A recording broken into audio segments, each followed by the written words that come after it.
جیسے حضرت ابو ہریرہ لیٹے ہوئے تھے الٹے، تو ایک جملہ آپ سے ثابت ہے کہ آپ نے فارسی میں بولا. ایک دفعہ حضور صلی اللہ علیہ وسلم نے فارسی میں گفتگو فرمائی. ابو ہریرہ سے کہا درد در شکم، بخاری شریف میں ہے درد در شکم. ابو ہریرہ پیٹ میں درد ہے. فارسی میں آپ نے ایک دفعہ یہ جملہ بولا ہے. ایران سے لوگ آتے رہتے، یمن بھی ایران کے تابع تھا، پھر عراق کی حدود ایران کے تابع تھی، تو وہاں سے لوگ آتے رہتے تھے. تو کچھ نہ کچھ الفاظ جیسے آپ لوگ عربی تھوڑی ٹوٹی پھوٹی بولنے تو لگے.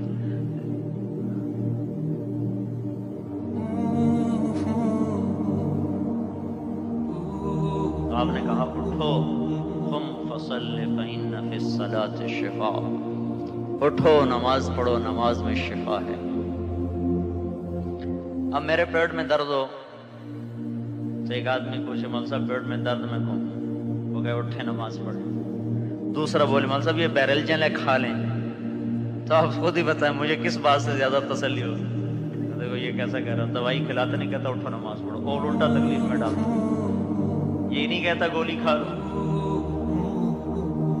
تو وہ اس کی طرف ذہن زیادہ جائے گا جو کہہ رہا ہے نا گولی کھا لو. مطلب میں دوائی کھانے سے منع نہیں کر رہا ہوں، نہ ہی چھوڑنا ہے، نہیں، وہ جو ہمارے اندر میں ایک مرض آیا ہوا ہے اس کی طرف نشاندہی کر رہا ہوں. وہ غلط یقین والا. موسیٰ علیہ السلام کے پیٹ میں درد ہوا، کہ یا اللہ درد ہو رہا ہے. تو اللہ تعالیٰ نے فرمایا ریحان کے پتے توڑ دو، ریحان اس کو توڑ دو، اس کو ابال کے پی لو، ٹھیک ہو جائے گا. تو انہوں نے ایسا ہی کیا، وہ ٹھیک ہو گئے. کچھ دنوں کے بعد پھر درد ہو گیا. تو انہوں نے اللہ تعالیٰ سے پوچھا نہیں، پہلے پوچھا تھا، اس نے کہا تھا یہ کر لو. وہ گئے اور اس کو پتے توڑ کے ابال کے جو پیا تو درد اور کئی گنا بڑھ گیا. اب موسیٰ علیہ السلام کہنے لگے یا اللہ یہ کیا ہوا؟ تو اللہ تعالیٰ نے فرمایا تم نے مجھ سے کیوں نہیں پوچھا؟ پہلے تو ہم نے پوچھا، ہم نے اس میں شفا ڈال دی. اب نہیں پوچھا تو اس میں دا ڈال دی، بیماری ڈال دی. مجھ سے پوچھتے، شفا تو امر ہے، کبھی ریحان میں، کبھی اس کے غیر میں، کبھی دوائی میں، کبھی نماز میں، کبھی دعا میں، کبھی غذا میں. تو ہم عمل کر کے اطمینان محسوس کرتے ہیں یا چیز کو حاصل کر کے اور سبب کو ہاتھ میں لے کر اطمینان محسوس کرتے ہیں؟ تو مطلب سبب کا استعمال نہ روکا ہے، نہ مطلوب ہے. نہ اللہ تعالیٰ کہتا ہے کہ چھوڑ دو، نہ اللہ نے مطالبہ کیا ہے کہ چھوڑ دو. ہاں ایک جگہ مطالبہ ہے کہ میرے دین کے لیے چھوڑنے پر چھوڑ دو. یہ مطالبہ ضرور ہے کہ دنیا میں دین پھیلانے کے لیے چھوڑنا پڑے، چھوڑ دو. پھر نہ دیکھو جیسے نماز کے لیے نہیں چھوڑواتا، چھوڑ دو، دکان بند کرو، نوکری چھوڑو، مسجد میں آؤ. جو کام نوکری سے بنتا تھا اب نوکری چھوڑ کے بنے گا، جو کام سودا بیچ کے بنتا تھا اب دکان بند کر کے بنے گا. حی علی الفلاح، کامیابی مسجد میں پڑھی، آ جاؤ. تو لمبے وقت کے لیے بھی چھوڑواتا ہے.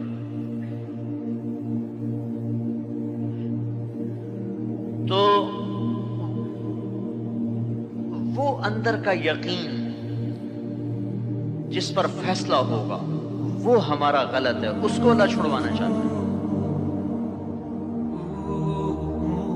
کہ اس چیز کے ملنے سے جو اطمینان ہوا اور نماز پڑھنے سے نہیں ہوا، یہ بات اللہ کو پسند نہیں.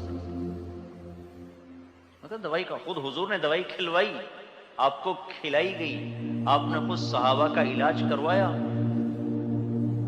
لیکن آیا کیا یقین بھی اسی کا ہو؟ مسئلہ تو یہ ہے یقین کس کا ہے. تو بھائیو قیمت جو لگے گی وہ یقین پہ لگے گی. اس لیے حدیث میں آتا ہے ابو بکر رضی اللہ تعالیٰ عنہ کا درجہ تم میں اس کے اعمال کی وجہ سے نہیں بل لما وقر فی قلبہ، اس ایمان کی وجہ سے ہے جو اس کے دل میں گڑ گیا ہے. مقصد یہ ہے کہ یہ ممکن ہے ابو بکر سے زیادہ کوئی تہجد پڑھنے والا ہو، اس سے زیادہ کوئی مال خرچ کرنے والا ہو، حضرت عثمان رضی اللہ تعالیٰ عنہ حضرت ابوبکر سے زیادہ مال خرچ کرتے تھے. وہ ایک رکعت میں قرآن پڑھتے تھے. حضرت ابوبکر صدیق سے تو زندگی میں ایک دفعہ بھی ثابت نہیں کہ انہوں نے ایک رکعت میں قرآن پڑھا. عثمان رضی اللہ تعالیٰ عنہ ایک رکعت میں سارا قرآن پڑھ جاتے تھے. اور عبداللہ ابن عمر ساری زندگی کے روزے رکھے انہوں نے. پھر حضور کے اصرار پر ایک دن رکھا, ایک دن چھوڑا. ابوبکر رضی اللہ عنہ سے تو ثابت نہیں کہ انہوں نے ایسے روزے رکھے. تو اعمال میں ممکن ہے اور لوگ ابوبکر سے زیادہ ہوں. اس لیے ابوبکر کا درجہ تو اس کے ان اعمال کی وجہ سے نہیں ہے. لما وقر فی قلبی, جو اس کے دل میں اتر گیا ہے, گڑ گیا ہے. یہ وقر کا لفظ یہاں یہ بڑا عجیب استعمال ہوا ہے, اس لیے کہ وقر کہتے ہیں اونٹ پہ بوجھ لادنے کو. وقر کا جو لفظ ہے, اوقرت الجمل, میں نے اونٹ پہ بوجھ لادا. اونٹ پہ اتنا بوجھ لادیں کہ وہ پوری طرح چاروں طرف اس کو, دونوں طرف اس کو نہیں کریں. آپ تو یہاں دیکھتے ہو کہ اونٹ پتہ نہیں اب یہاں کویت میں ہوتے کہ نہیں ہوتے ہیں, صحرا میں تو چلتی, کیسا بوجھ لاتے ہیں کہ اونٹ کو بوجھل کر دینا. وقر. تو اللہ کے رسول نے ابوبکر رضی اللہ عنہ کے دل کو ایک تشبیہ دی ہے, ایک سواری سے, ایک اونٹ سے. اونٹ سمجھ لیں یا کوئی سواری سمجھ لیں. اور ایمان کو تشبیہ دی ہے وزن سے اور بوجھ سے, کہ جیسے سواری وزن اٹھا کے ہاں پر ہی ہوتی ہے. ایسے ابوبکر کا ایمان اس کے دل پہ اتنا وزن رکھتا ہے کہ ابوبکر کا دل بھی اس کو اٹھانے میں بوجھ محسوس کر رہا ہے. بوجھ یہ ہے لما وقر. تو ہم بھی میرے بھائیو یہ چاہتے ہیں کہ ہمارے دل پر ایمان کا ایسا بوجھ پڑے کہ ہمارا دل بھی ہانپنے لگے اس کو اٹھا کے. تو پھر یہ اللہ کے عرش سے زیادہ روشن ہو جائے گا اور اللہ کی تجلیات کا مظہر ہو جائے گا, اور عرش سے زیادہ اس کو وسعت ملے گی.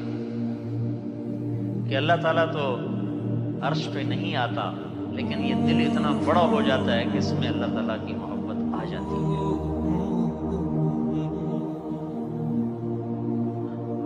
تو تبلیغ وہ سبب ہے جس کے ذریعے سے یہ ایمان اور یہ اعمال کا یقین دل میں اترتا ہے, جس پر انسان کی قیمت اللہ کی بارگاہ میں لگتی ہے.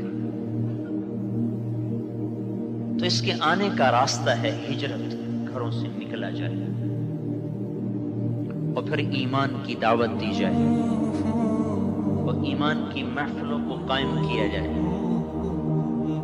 مسجدوں کو مرکز بنایا جائے, ٹھہرنے کی جگہ مسجدیں ہوں. کام سے فارغ ہوئے تو مسجد کی دوڑ لگائی جائے, مسجد کا عادی بنا جائے. اور جو مسجد کے عادی ہو جاتے ہیں فرشتے ان کے ہم نشین ہو جاتے ہیں. بیمار ہو جائیں تو فرشتے ان کا حال پوچھتے ہیں, کسی ضرورت میں ہوں تو فرشتے ان کی مدد کرتے ہیں, دعائیں کریں تو فرشتے ان پر آمین کہتے ہیں. تو بھائیو, پوری دنیا کے انسانوں کا یقین بدل جائے, اس پروگرام کے تحت یہ محنت ہے. یہ صرف اس حد تک محدود نہیں ہے کہ ہم بس اپنے ذاتی طور پر دین پہ چلنے والے بن جائیں. پوری دنیا کے انسانوں کا یقین بدل جائے اور ان کا رخ اللہ کی طرف پھر جائے. یقین کو یقین سے ٹکرانا ہے. پوری دنیا کا یقین بنا ہوا ہے کہ مال سے کام بنتا ہے, چیزوں سے کام بنتا ہے. ہم اس یقین کی دعوت دے رہے ہیں کہ اللہ سے کام بنتے ہیں اور اعمال اس کا ذریعہ ہے, اللہ کے رسول کی زندگی اس کا ذریعہ ہے. اس یقین کا جب ایک مجموعہ بن جائے گا تو پھر یہ دو یقین آپس میں ٹکرائیں گے, ایک اللہ والا یقین, ایک ایٹم والا یقین. پھر جن کے پاس اللہ والا یقین ہوگا وہی غالب آئیں گے.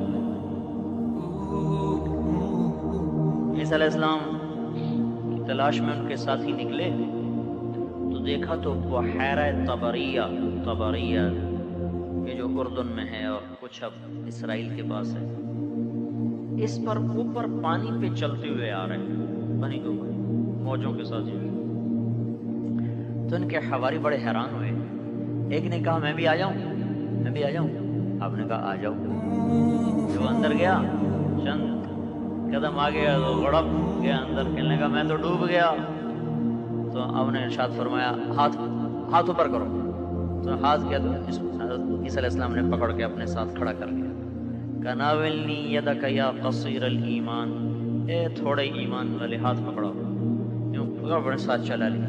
پھر ارشاد فرمایا لو کان لابن آدم حبۃ شعیر من الیقین مشى علی الماء، اگر ایک جو کے دانے کے برابر بھی انسان کے دل میں اللہ کا یقین ہو تو میری طرح پانی پہ چل سکتا ہے۔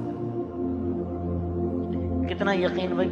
جو کا دانہ۔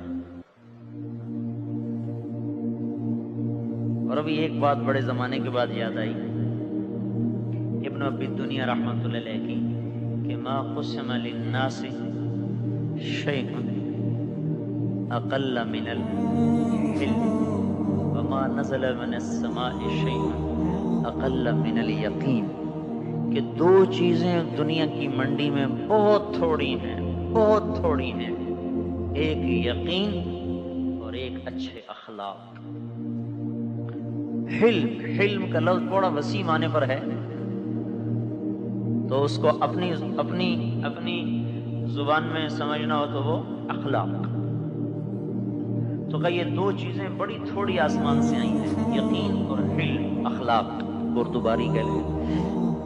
تو اگر ایک جو کے دانے کے برابر بھی یقین مل گیا تو پانی بھی راستہ نہیں روک سکتا۔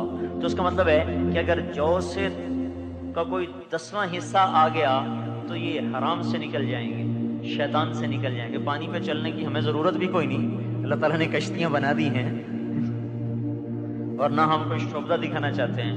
ہم تو یہ چاہتے ہیں کہ یا اللہ بس تجھے راضی کرنا اپنا کام بنا لے۔ تو اگر جو کا کوئی 10واں 20واں حصہ بھی آ گیا کویت والوں کے پاس یقین کا اور آپ کے پاس، تو کویت والے آپ کے پیچھے چلیں گے، آپ نہیں ان کے پیچھے چلیں گے۔ آپ کو کہیں گے ہم سے پاسپورٹ بھی بنوا لو، یہاں کی جنسیت بھی لے لو، بس آپ کویت چھوڑ کے نہ جاؤ، یوں آپ کے پیچھے پھریں گے۔ ان سے ہونا دل سے نکال دیں، ان سے نہیں ہے، یہ ہمارے رب نہیں ہے، یہ دل سے نکالیں، ان کی ہیبت کو دل سے نکالیں، ان کے روب کو دل سے نکالیں۔ وہ تبھی ہوگا جب بڑے کا روب دل میں آئے گا۔ آپ نے دیکھا نہیں، تھانے دار بڑا مونچھوں پہ تاؤ دے رہا ہوتا ہے، اور جب ایس پی آتا ہے تو ایک دم اس کی مونچھیں نیچے ہو جاتی ہیں، رب کیوں ہو جاتا ہے؟ تو یہ آپ کو بڑے تاؤ دکھا رہے ہیں۔ اگر آپ ان کے سامنے اللہ کو لیں تو بھائی یہ بکری ہو جائیں گے۔ بالکل اپنے دل سے، کویت سے ہونا دل سے نکال دیں کہ اللہ ہی سے ہوتا ہے، اللہ ہی سے، مخلوق سے نہیں ہوتا، اللہ ہی ہے۔ اللہ اللہ اللہ کرتے کرتے کرتے خون میں، دل میں، دماغ میں، رگ رگ میں اللہ اللہ اللہ، ہر آپ کے خون کا ایک ایک قطرہ اللہ پکارنے لگے، بس پھر آپ سے بڑا طاقتور کوئی نہیں ہوگا۔ آپ کا روب چھا جائے گا، ہیبت طاری ہو جائے گی، پھاڑ کھانے والے درندے بھی آپ کے قدموں میں آ پڑیں۔ ابو الحسن الزاہد کو احمد بن طولون نے شیر کے سامنے ڈال دیا، ہاتھ پاؤں باندھ کے شیر کے سامنے۔ انہوں نے کوئی اس کو ٹوکا تھا تو اس نے مجمع اکٹھا کیا، بھائی دیکھو بادشاہوں کو ٹوکنے والے کا انجام۔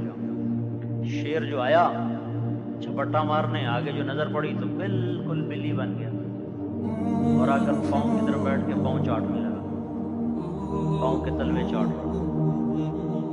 شیر قریب ہی آئے تو آدمی کی سنسنی دوڑ جاتی ہے۔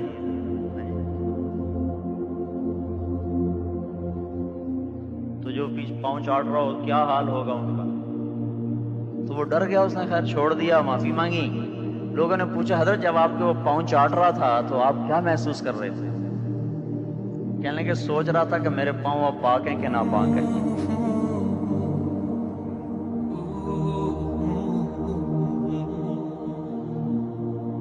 چونکہ یہ مسئلہ ہے کہ بعض علماء کے نزدیک جو خونخوار جانور ہیں، شیر ہے، بھیڑیا ہے، چیتا ہے، ان کا جھوٹا ناپاک ہے، بعضوں کے نزدیک پاک ہے.